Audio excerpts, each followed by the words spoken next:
बच्चा जब जन्मता है तो बड़े लाड़ प्यार से लोग पाल करके बड़ा करते हैं। जैसे ही बच्चा 5 साल या 6 साल का होता है तो स्कूल में दाखिला करा दिया जाता है पढ़ने के लिए, उसका भविष्य उज्जवल करने के लिए। बच्चा मन लगाकर पढ़ने जाता है। कुछ बच्चे पढ़ने में तेज हो जाते हैं और कुछ बच्चे कमजोर भी हो जाते हैं। अपनी माइंड सेट के हिसाब से बच्चा पढ़ करके कोई आगे निकलता है तो कोई पीछे ही रह जाता है। जैसे ही बच्चे का उम्र 15 साल से लेकर के 18 साल के अंतर्गत जब होता है तो अचानक उसकी पढ़ाई पे रुकावट आती है। दोस्तों, आज के समय में वो रुकावट क्या है दोस्तों, सभी लोगों को मालूम है कि बॉयफ्रेंड के चक्कर में और गर्लफ्रेंड के चक्कर में पढ़ाई बर्बाद होने लगती है। यहाँ सवाल उठता है दोस्तों, हम पढ़ाई करने के लिए बढ़िया से बढ़िया विद्यालय में जाते हैं, किस लिए जाते हैं? अपना लाइफ बनाने के लिए, अपने जिंदगी में कुछ कर दिखाने के लिए अच्छा विद्यालय में दाखिला करवाते हैं और साथ में ही किसी गर्लफ्रेंड के और किसी बॉयफ्रेंड के दिल में भी दाखिला हो जाता है। अब बच्चों की पढ़ाई अब 2 तरह की होती है।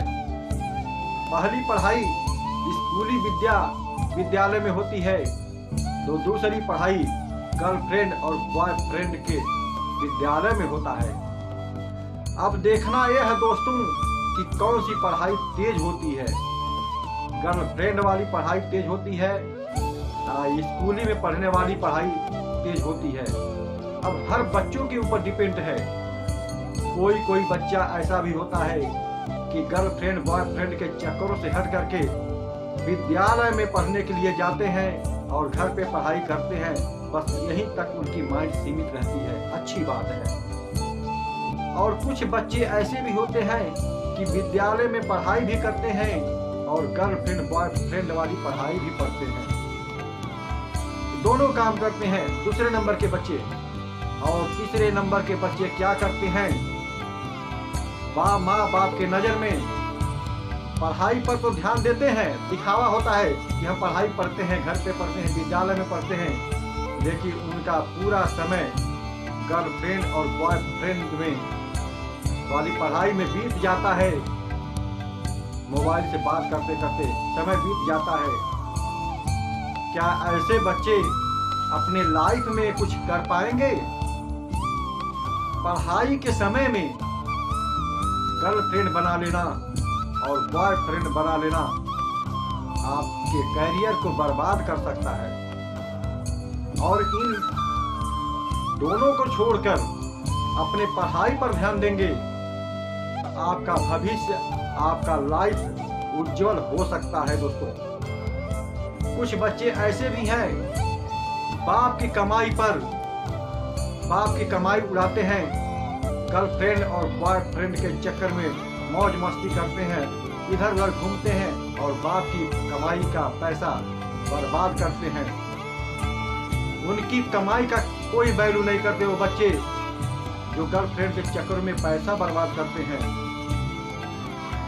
जब अपनी कमाई करनी पड़ेगी तब समझ में आएगा कि हाँ, कितनी मशक्कत से, कितनी कठिनाई से पैसा कमाया जाता है।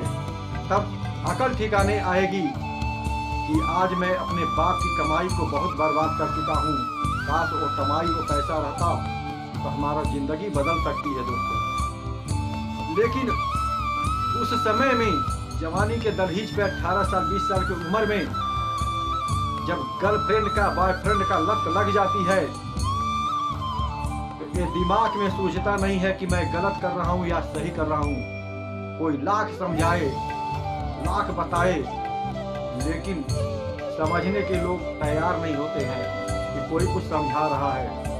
लेकिन उसी गर्लफ्रेंड से, उसी बॉयफ्रेंड से जब एक ठोकर लगती है तब समझ में आती है कि हे भगवान, हमने क्या कर दिया, ये क्या कर रहा था। उस समय क्या होता है, गर्लफ्रेंड भी छूट जाएगी और बॉयफ्रेंड भी छूट जाएंगे और आपका पढ़ाई लिखाई भी छूट जाएंगे।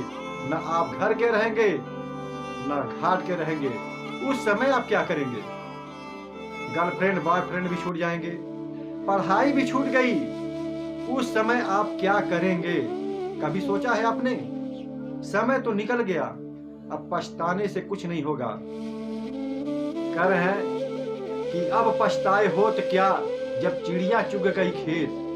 जब चिड़िया सारी खेत चुग गई तो पछताने से कुछ नहीं होगा। समय हाथ से निकल चुका है दोस्तों। इसलिए आने वाली पीढ़ी, इस समय जो मैं वीडियो में बता रहा हूँ, जिन भाइयों के पास ये मेरी वीडियो पहुंच रही है और गर्लफ्रेंड बॉयफ्रेंड के चक्कर में नहीं पड़े हैं, तो कृपया हाथ जोड़ करके निवेदन है उन भाई बहनों से कि आप लोग गर्लफ्रेंड बॉयफ्रेंड के चक्कर में मत पड़े। अगर पढ़ाई पे हैं, पढ़ाई पीरियड में आपकी उम्र है, तो आप मन लगा करके पढ़िए और अपना जिंदगी को बदल दीजिए और अपने माँ बाप के नाम को रोशन कर दीजिए। दोस्तों, हमारी वीडियो यहाँ तक आप लोग देख लिए हैं, तो आप लोगों को इतना समझ में आ गया होगा कि मैं क्या कहना चाह रहा हूँ। दोस्तों, ये मेरे दिल की पुकार है। दोस्तों, आप लोगों के दिल तक पहुँचना चाहिए, तभी आप लोगों का कल्याण होगा। और मैं अपने आप को भाग्यशाली समझूंगा कि मेरी वीडियो से इतने लोगों का कल्याण हो चुका है। दोस्तों, इतना ही कह के मैं अपनी वाणी को विराम देता हूँ। दोस्तों, आप लोगों का लाइफ उज्जवल प्रतिदिन बढ़ता रहे। दोस्तों, धन्यवाद, नमस्कार।